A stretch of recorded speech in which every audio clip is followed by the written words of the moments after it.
पण एक गोष्ट नक्की की आमच्या दोघांमध्ये जो काही अंतरपाठ होता तो आनाजी पंतांनी दूर केला.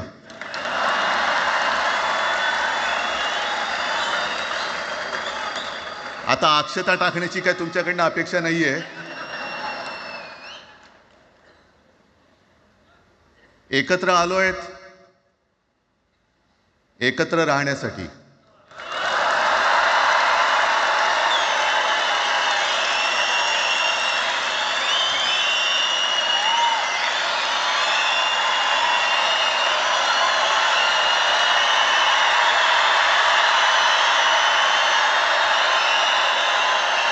आणि मला कल्पना आहे, आज मला कल्पना आहे की अनेक बुवा महाराज हे बिझी आहेत. कोण लिंब कापतंय, कोण टाचण्या मारतंय, कोण गावी जाऊन अंगारे दुपारे करत असेल, रेडे कापत असतील. त्या सगळ्यांना सांगतो, या सगळ्या भोंदूपणा विरुद्ध माझ्या आजोबांनी लढा दिला होता आणि त्यांचे आम्ही वारसदार म्हणून तुमच्यासमोर उभे ठाकलेलो आहोत.